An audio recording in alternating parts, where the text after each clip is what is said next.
Cách nuôi chim chào mào tối ưu nhất, bí quyết thành công của các chim thủ. Chào mừng tất cả các bạn đến với kênh Bạn của Nhà Nông. Hôm nay, chúng ta sẽ cùng nhau khám phá một chủ đề cực kỳ thú vị. Đó là mô hình nuôi chim chào mào tối ưu nhất, một cơ hội vàng để biến đam mê thành thu nhập khủng, làm giàu trên chính mảnh đất quê hương mình. Chào mào không chỉ là loài chim cảnh tuyệt đẹp với tiếng hót mê đắm lòng người, mà còn là một mỏ vàng tiềm năng nếu chúng ta biết cách khai thác đúng đắn. Trong video này, mình sẽ bật mí tất tần tật từ A đến Z, từ những kiến thức cơ bản nhất cho đến những bí quyết gia truyền giúp chim của bạn luôn khỏe mạnh, hót hay, đẻ sai và mang lại hiệu quả kinh tế cao nhất. Đừng bỏ lỡ nhé! 1. Giới thiệu về loài chim chào mào và tập tính sinh trưởng của chúng. Các bạn biết không, chim chào mào, tên khoa học Pigeon Otus rocosus, là một loài chim thuộc họ chào mào Pycnotidae, phân bố rộng khắp ở khu vực châu Á, đặc biệt là Đông Nam Á, bao gồm cả Việt Nam chúng ta. Chào mào nổi tiếng với bộ lông óng mượt, đặc biệt là chiếc mào dựng đứng và cặp má đỏ rực rỡ, nhìn lại yêu ngay. Chúng là loài chim ăn tạp, nhưng khẩu phần ăn chủ yếu là các loại trái cây chín, côn trùng nhỏ như cào cào, châu chấu, kiến và cả mật hoa nữa. Trong tự nhiên, chào mào thường sống thành từng đàn nhỏ, di chuyển liên tục để tìm kiếm thức ăn. Chúng cực kỳ nhanh nhẹn và hoạt bát, thích bay lượn, chuyển cành. Về tập tính sinh trưởng, chào mào sinh sản vào mùa mưa, thường là từ tháng 3 đến tháng 7 hàng năm. Mỗi lứa, chim mái thường đẻ từ 2 đến 4 quả trứng. Trứng sẽ nở sau khoảng 12 đến 14 ngày ấp. Chim non phát triển rất nhanh, chỉ khoảng 2 tuần sau khi nở là đã có thể rời tổ và tự kiếm ăn. Một điều đặc biệt nữa là chào mào có khả năng thích nghi rất tốt với nhiều môi trường sống khác nhau, từ rừng núi đến các khu vườn, thậm chí là cả những khu đô thị. Chính vì vậy, việc nuôi chào mào không quá phức tạp nếu chúng ta nắm vững kỹ thuật. 2. Cách thiết kế chuồng nuôi chim chào mào tối ưu nhất. Để chào mào sinh trưởng tốt, hót hay và sinh sản hiệu quả, việc thiết kế chuồng nuôi là yếu tố then chốt. Một chuồng nuôi tối ưu phải đảm bảo các tiêu chí sau: thoáng mát, sạch sẽ, an toàn, đủ không gian và dễ dàng chăm sóc, quản lý. Vị trí đặt chuồng. Nên đặt chuồng ở nơi yên tĩnh, ít người qua lại, tránh xa tiếng ồn lớn và các tác nhân gây hoảng sợ cho chim. Chọn vị trí có ánh sáng tự nhiên vừa đủ, tránh nắng gắt trực tiếp vào buổi trưa. Ánh nắng buổi sáng sớm rất tốt cho chim, giúp tổng hợp vitamin D và diệt khuẩn. Đảm bảo thông gió tốt, tránh bí bách nhưng cũng không để gió lùa trực tiếp vào chuồng, đặc biệt là vào mùa lạnh. Có thể đặt chuồng ở dưới tán cây lớn hoặc có mái che chắn. Kích thước chuồng. Đối với nuôi đơn, lồng chim cần có kích thước tối thiểu là 40 x 40 x 50 cm. Tuy nhiên, để chim thoải mái bay nhảy, bạn nên chọn lồng lớn hơn, ví dụ 60 x 50 x 60 cm. Nếu nuôi sinh sản theo cặp hoặc nuôi số lượng lớn theo mô hình bán hoang dã, cần xây dựng chuồng aviary, chuồng bay với kích thước lớn hơn nhiều, tối thiểu là 2 m x 1,5 m x 2 m cho một cặp, hoặc lớn hơn nữa tùy thuộc số lượng chim. Chuồng càng rộng, chim càng khỏe mạnh và sinh sản tốt hơn. Vật liệu làm chuồng. Khung chuồng nên sử dụng thép không rỉ, nhôm hoặc gỗ cứng đã qua xử lý chống mối mọt, đảm bảo khung chắc chắn, không bị rỉ sét gây hại cho chim. Lưới bao quanh, chọn loại lưới mắt nhỏ, khoảng 1 x 1 cm hoặc 1,5 x 1,5 cm để chim không bị kẹt chân, kẹt đầu và ngăn chuột, rắn, mèo xâm nhập. Lưới phải có độ bền cao, chống rỉ. Sàn chuồng có thể làm sàn lưới hoặc sàn bê tông dốc nhẹ để dễ dàng vệ sinh. Dưới sàn nên có khay hứng phân để việc dọn dẹp thuận tiện hơn. Thiết kế bên trong chuồng. Cầu đậu, bố trí nhiều cầu đậu với các kích thước và hình dáng khác nhau, có thể là cành cây tự nhiên hoặc cầu gỗ công nghiệp.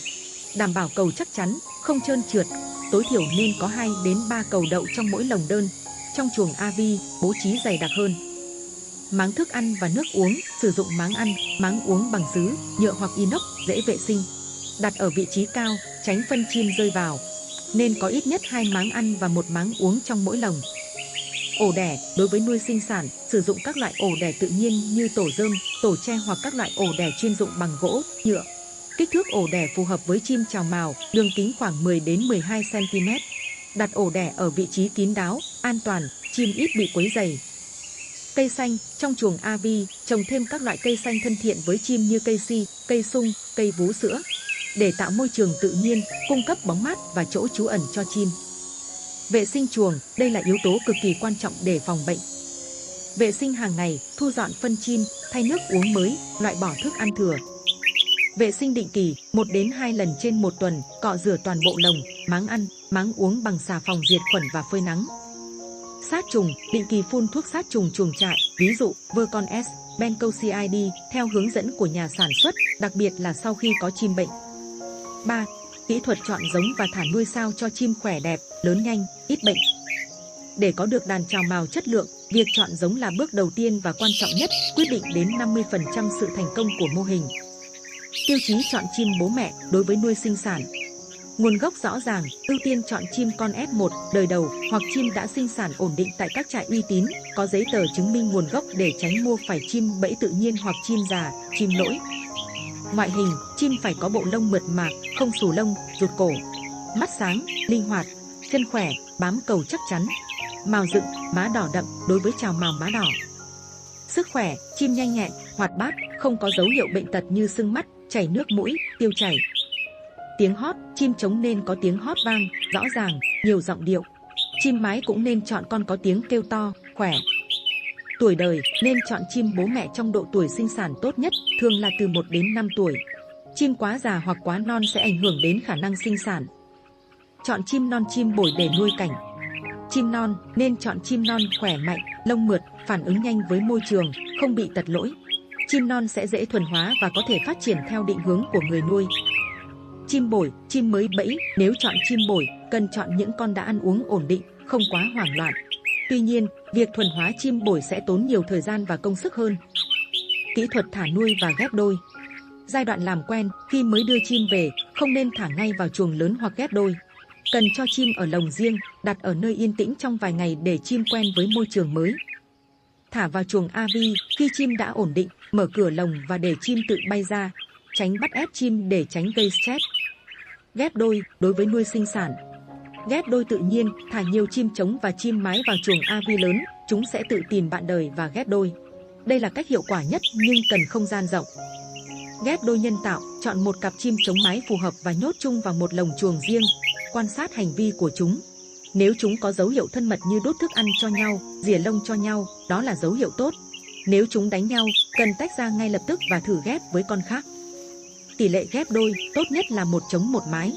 Tuy nhiên, trong chuồng avi lớn, có thể ghép 1 trống với 2 đến 3 mái để tăng hiệu quả sinh sản, nhưng cần đảm bảo đủ không gian cho từng cặp. Chế độ dinh dưỡng cho chim mới thả. Trong những ngày đầu, nên cho chim ăn các loại cám tổng hợp dành cho chào mào có đầy đủ dưỡng chất. Bổ sung thêm hoa quả tươi, chuối, đu đủ, táo, cam và côn trùng, cào cào, dế để chim nhanh hồi phục sức khỏe và làm quen với chế độ ăn mới. Đảm bảo luôn có nước sạch trong máng uống. Quản lý stress, chim chào mào rất dễ bị stress khi thay đổi môi trường hoặc bị quấy rầy.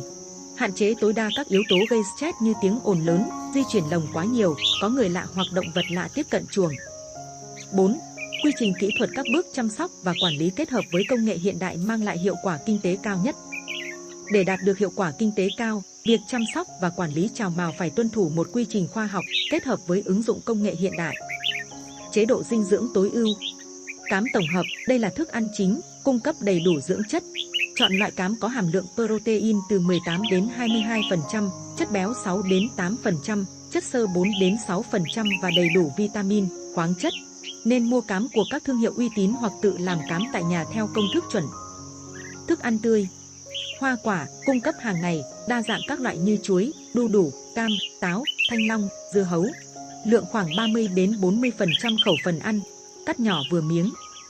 Côn trùng, cào cào, dế, sâu gạo, cung cấp protein và các axit amin cần thiết. Cho ăn 2 đến 3 lần trên một tuần, khoảng 10 đến 15 con cào CAOC cho một con ăn một lần. Rau xanh, bổ sung thêm rau diếp cá, cải xoong, xà lách, lượng nhỏ. Nước uống, luôn đảm bảo nước sạch, thay 2 lần trên một ngày. Có thể bổ sung thêm vitamin tổng hợp dành cho chim hòa vào nước uống định kỳ 1 lần trên một tuần. Vệ sinh và phòng bệnh.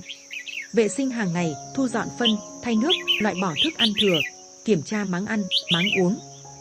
Vệ sinh định kỳ, 2 lần trên một tuần, cọ rửa lồng, máng ăn, máng uống, phơi nắng lồng.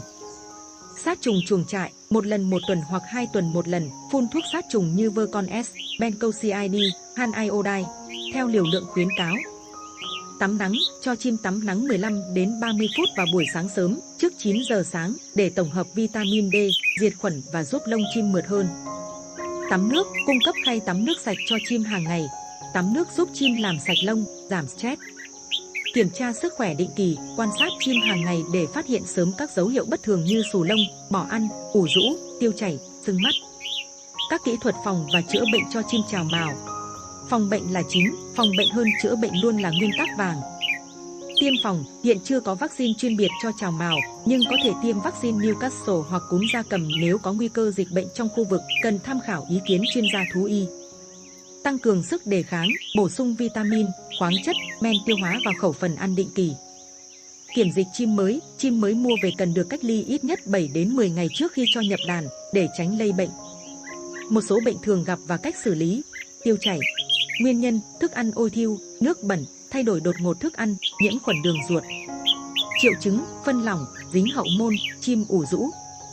Điều trị, ngừng cho ăn hoa quả, chỉ cho ăn cám khô, pha Orisol hoặc điện giải vào nước uống. Cho uống thuốc tiêu chảy dành cho chim, ví dụ tetracycline, bay trồ liều lượng nhỏ, hoặc các chế phẩm thảo dược. Vệ sinh lồng sạch sẽ. Cảm lạnh viêm đường hô hấp.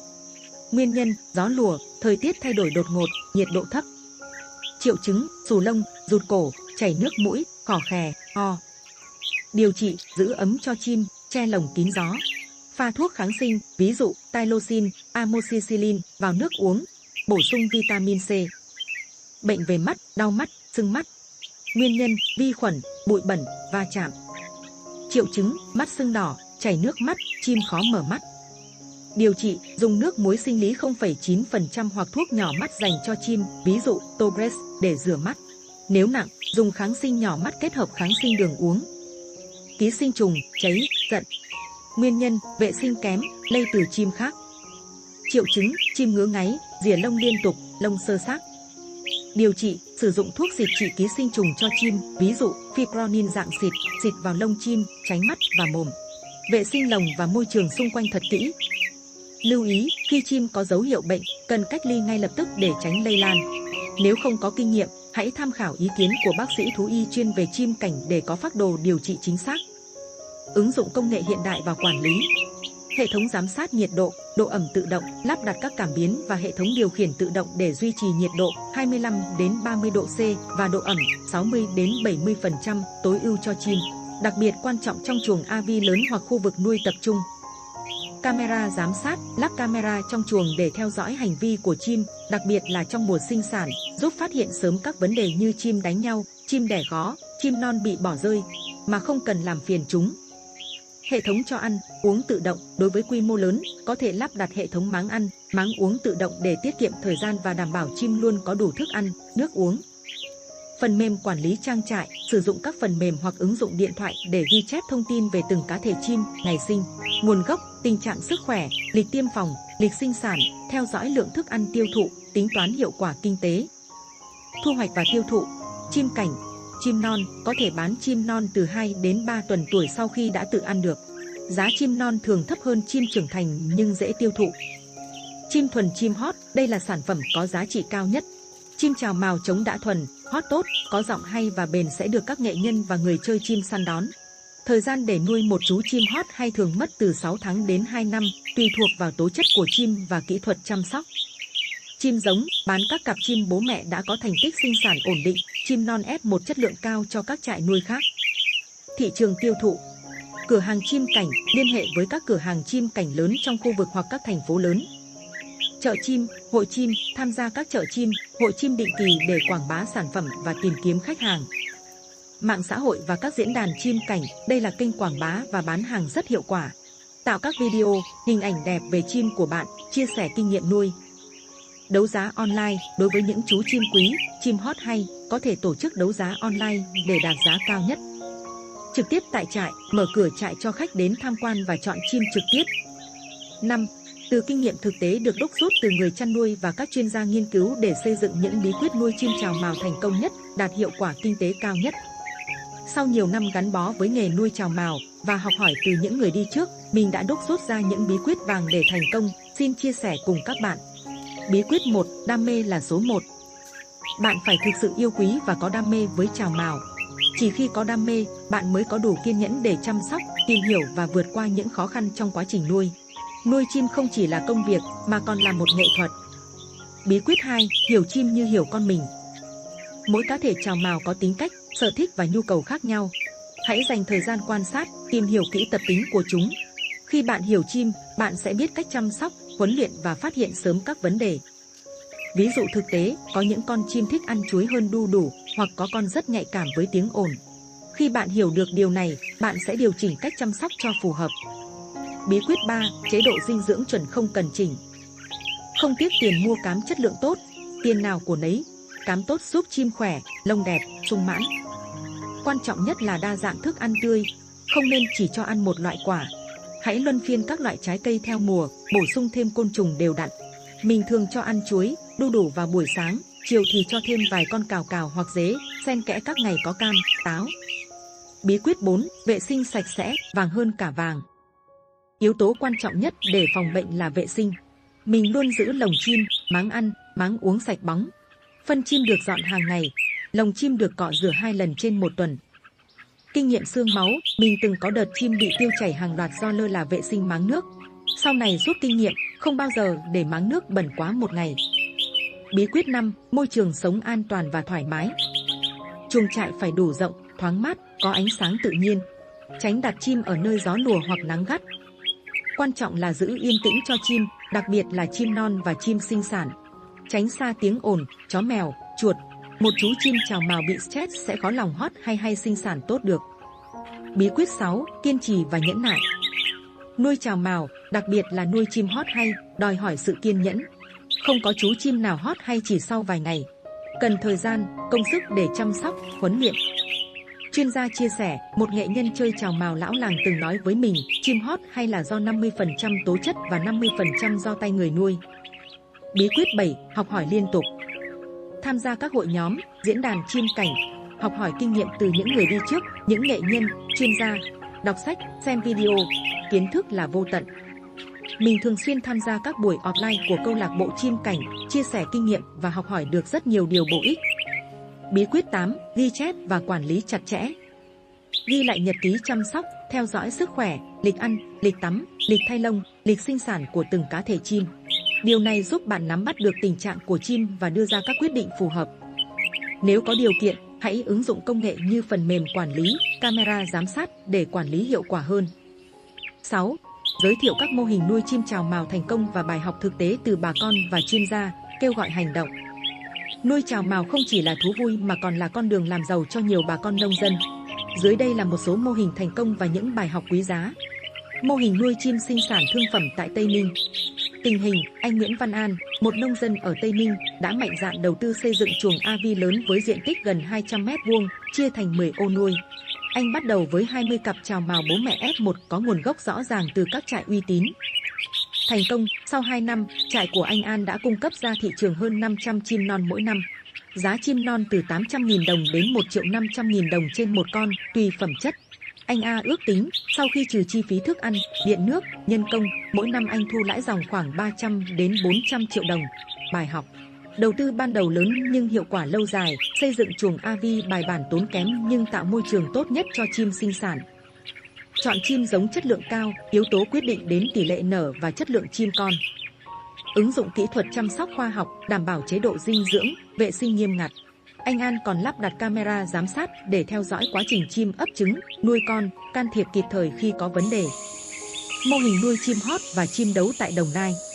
Tình hình, chú Trần Văn Báu, một nghệ nhân chơi chào mào lâu năm ở Đồng Nai, đã chuyển từ chơi chim sang nuôi chim để kinh doanh. Chú tập trung vào việc tuyển chọn những cá thể chim trống có tố chất, sau đó huấn luyện và đào tạo thành chim hót, chim đấu. Thành công, chú Báu bán những chú chim hót hay với giá từ 5 triệu đồng đến 20 triệu đồng trên một con, thậm chí có những con chim đấu đạt giải có giá lên đến 50 triệu đồng hoặc hơn. Mỗi năm, chú Báu chỉ cần bán được khoảng 10 đến 15 con chim chất lượng là đã có thu nhập hàng trăm triệu đồng. Bài học: đòi hỏi kiến thức và kinh nghiệm chuyên sâu để huấn luyện chim hót hay, chim đấu tốt, cần có kỹ năng, sự kiên nhẫn và hiểu biết sâu sắc về từng cá thể chim. Giá trị gia tăng cao, mặc dù số lượng sản phẩm không nhiều, nhưng giá trị của mỗi sản phẩm lại cực kỳ cao. Tạo dựng uy tín cá nhân, uy tín của nghệ nhân quyết định giá trị của chim. Mô hình nuôi kết hợp du lịch sinh thái tại Lâm Đồng. Tình hình, một số trang trại lớn ở Lâm Đồng không chỉ nuôi chim chào mào để bán mà còn kết hợp với mô hình du lịch sinh thái, cho khách tham quan, tìm hiểu về chào mào và các loài chim khác. Thành công, ngoài doanh thu từ bán chim, họ còn có thêm nguồn thu từ vé vào cổng, dịch vụ ăn uống, lưu trú. Mô hình này giúp quảng bá hình ảnh, thu hút khách hàng tiềm năng và nâng cao giá trị thương hiệu. Bài học: tận dụng lợi thế cảnh quan, phù hợp với những khu vực có điều kiện tự nhiên đẹp. Đa dạng hóa nguồn thu, không chỉ bán sản phẩm mà còn bán dịch vụ. Xây dựng thương hiệu bền vững, gắn nuôi chim với bảo tồn thiên nhiên, giáo dục cộng đồng. Các bạn thấy đó, tiềm năng từ việc nuôi chim chào mào là vô cùng lớn. Từ một loài chim cảnh quen thuộc, chào mào có thể trở thành cần câu cơm vững chắc, giúp bà con nông dân, những người có đam mê làm giàu chính đáng trên mảnh đất của mình. Nếu bạn đang ấp ủ ý định khởi nghiệp hoặc muốn đa dạng hóa nguồn thu, thì nuôi chim chào mào chính là một lựa chọn tuyệt vời. Hãy bắt đầu từ những bước nhỏ nhất, tìm hiểu kỹ lưỡng kiến thức, học hỏi kinh nghiệm từ những người đi trước và đừng ngại ứng dụng công nghệ vào sản xuất. Đừng chần chừ nữa, hãy bắt tay vào hành động ngay hôm nay để biến ước mơ thành hiện thực. Cảm ơn các bạn đã theo dõi video này. Hy vọng những chia sẻ chi tiết về mô hình nuôi chim chào mào tối ưu nhất sẽ hữu ích cho tất cả mọi người. Nếu có bất kỳ câu hỏi nào, đừng ngần ngại để lại bình luận bên dưới nhé. Đừng quên like, chia sẻ và đăng ký ủng hộ kênh Bạn của Nhà Nông để không bỏ lỡ những video tiếp theo của mình. Hẹn gặp lại các bạn trong những video tới. Chúc các bạn thành công!